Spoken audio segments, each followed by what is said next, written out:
Bismillahirrahmanirrahim. Assalamualaikum warahmatullahi wabarakatuh. Well, today I would like to continue materials. It's about speech production. Jadi kita masih lanjut di materi speech production. Anyway, is it my voice clear? Is my voice clear? Suara saya jelas tidak ya? Semoga jelas ya. Kalau misalnya tidak jelas nanti bisa bisa tanya, maksudnya bisa komentar. Jadi biar saya tahu bahwa suara saya jelas atau tidak gitu. Tapi kalau sudah jelas ya sudah gitu. Okay. I would like to open my PPT. Right. On the first, I would like to show all the diagram about speech production. Kalau kalian lihat di sini ada yang namanya speech production. From the first is about right. Bisa dilihat ya di sini. Ini ada ketika speech production itu terjadi, maka ada speaker dan hearer, atau yang disebut penutur bahasa. Speaker itu penutur bahasa dan hearer itu adalah penerima informasi itu. Jadi yang pertama kali yang dilakukan adalah prosesnya dari speaker itu sendiri. Oke. Bentar. Coba untuk mulai pakai kursor. Nah, mana ini kursor saya? Oke. Di sini, ini ada yang disebut bola melampau. Istilahnya di sini ketika akan terjadi speech production itu bermula dari ide atau speaker's attention. Jadi how to make a communication, it begins from speaker's attention. Jadi adanya komunikasi itu karena adanya speaker attention to communicate an idea and information. Jadi speaker's attention to communicate an idea or information. Jadi penutur bahasa itu memiliki ide atau informasi yang ingin disampaikan, yang biasa disebut dengan preverbal message. Kenapa preverbal message? Karena di sini belum dipilih sebagai bentuk kebahasaannya. Dalam artian gini, ketika kalian lapar, itu kan sebelum kalian mengatakan lapar, saya lapar, itu kan kalian memiliki rasa di mana perut kalian keroncongan. Nah, itu apa yang proses apa yang terjadi? Proses itu terjadi di otak kalian yang menunjukkan bahwa perut saya lapar, ya kan? Nah, itu masih ada di speaker attention-nya. Maksud dari speakernya, akan tetapi belum ada language representation-nya, seperti itu. Jadi masih maksudnya masih di preverbal message, pesan yang belum tersampaikan, seperti itu. Nah, agar ide atau informasi dari speakernya, dari penutur bahasanya itu, dari penuturnya itu menjadi sebuah komunikasi agar orang lain tahu, maka ide itu harus direpresentasikan ke dalam linguistic representation.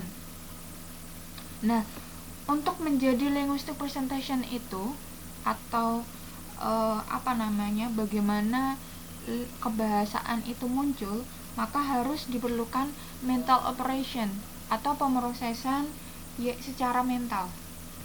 Nah, dari ide atau informasi yang masih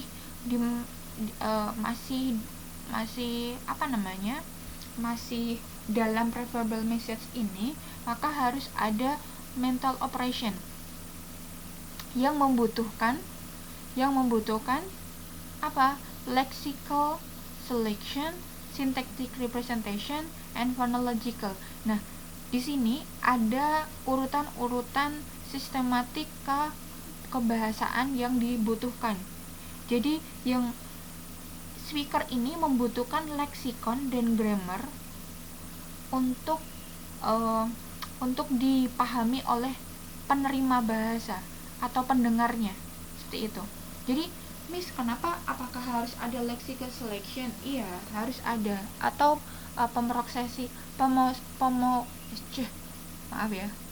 ribet ya, pemrosesan. Nah, pemrosesan leksikalnya atau lexical process dan juga grammatical process itu sendiri, dimana mental representation itu harus ditransformasikan dengan speech signal yang diproduksi secara lancar dan disesuaikan dengan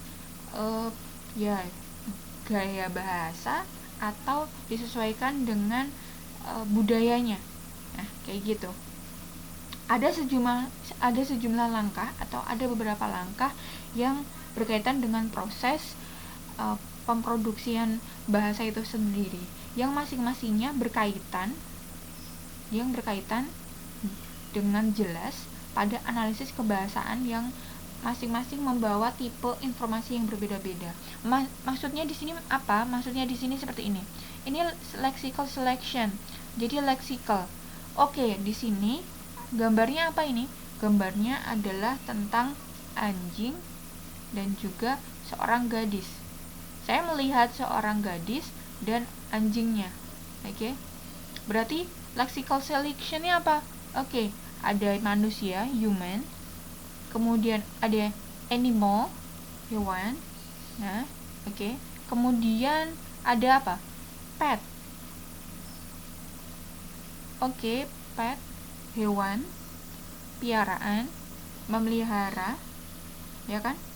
Nah, kemudian di situ ada beberapa lagi. Tapi kan di situ sebenarnya di belakangnya ini kan ada pohon, ada apalagi mungkin ada rumah, ada yang lainnya gitu. Tapi di situ tidak dipilih oleh penutur bahasanya, hanya memilih beberapa kata saja.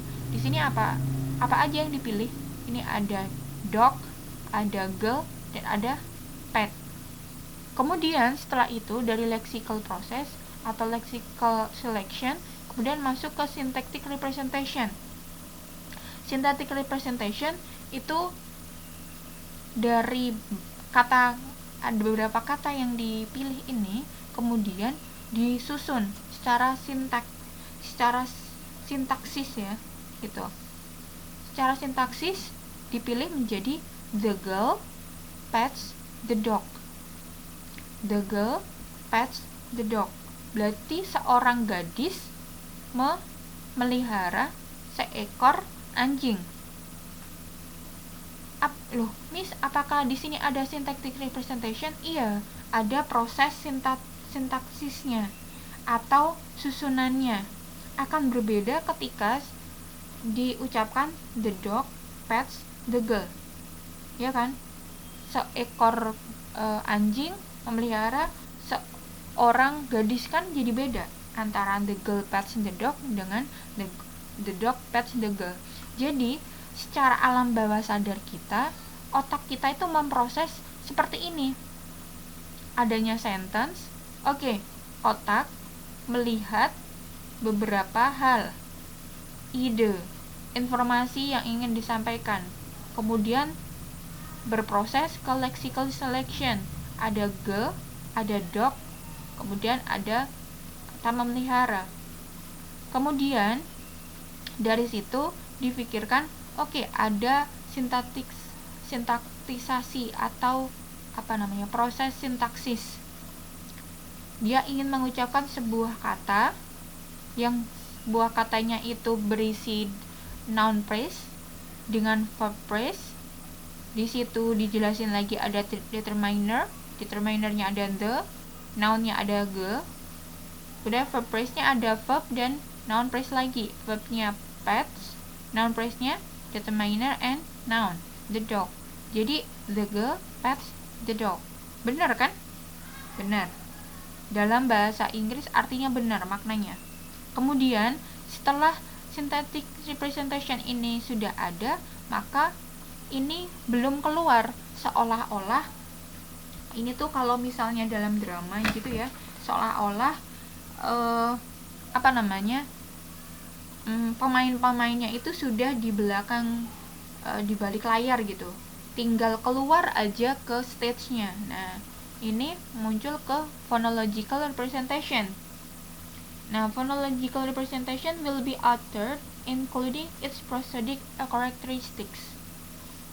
Prosodik itu berkaitan dengan kebahasaan, dengan gaya bicara, dengan dengan ucapan, dengan sajak ya, cara bahasa gitulah ya, gitu. Mungkin ini akan berkaitan dengan dia ngikut British or American kayak gitu kan ya. Nah, phonological segments are represented in a linear sequences. Jadi phonological, ketika kita melakukan phonological representation itu dia akan akan dalam satu kesatuan gitu, seolah-olah mereka telah bersiap ya, seolah-olah mereka itu kata-kata itu telah bersiap di belakang panggung untuk masuk dalam pertunjukan nih. Pertunjukannya apa? Kata-kata langsung diucapkan gitu. Jadi otak atau brain itu bekerja dan kemudian memberikan signal itu kepada lips, tongue, larynx, mandible, and respiratory system. Makanya berkaitan dengan articulatory system. Makanya kemudian si penutur bahasa ini akan mengucapkan the girl pets the dog. Makanya encoding speaker ini berkaitan dengan ini. Encoding itu apa? Menyimbolkan ya gitu. Nah, ide itu apa? Kalau kita lanjutkan lagi, berarti dari ide sampai speech, ya kan? Ya, kita lanjut lagi. General model of speech production itu ada dua. Ada yang pertama writing, ada yang kedua adalah signing. Kalau writing itu sendiri biasanya dimunculkan dengan ditulis. Writing will be written, right? Writing text will be written. Writing text itu akan ditulis. Dan phonological representation-nya itu akan dikirimkan kepada motor sistemnya yang akan berkaitan dengan tangan, yang akan memberikan signal ke tangan, yang nantinya akan tangan itu akan menulis secara handwriting atau typing. Tapi kalau signing ini atau signed language itu phonological representation itu akan mengarahkan ke tangan. Jadi motor sistemnya itu berkaitan dengan tangan dan juga wajah yang nanti akan berkaitan dengan gesturesnya. Jadi kalau misalnya makanya kalau kita berkata-kata itu tangan juga bergerak gitu. Nah, kemudian di sini ini disebut gray box. Nah, gray box ini di dalamnya itu sebenarnya berisi tentang ide dan juga speech. Luar-luarannya itu berkaitan dengan ide-ide, articulatory process, dan acoustic signals. Jadi ide itu apa? Ide itu adalah general cognition and intellectual dari speakernya. Jadi ide itu berkaitan dengan kecerdasan dan berkaitan dengan kognitif dan kecerdasan dari penuturnya. Sedangkan speech itu sendiri itu adalah a complex motor activity engaging the vocal tract and respiratory physiology gitu. Sampai sini ada pertanyaan? Oke, gitu aja. Terima kasih. Wassalamualaikum warahmatullahi wabarakatuh.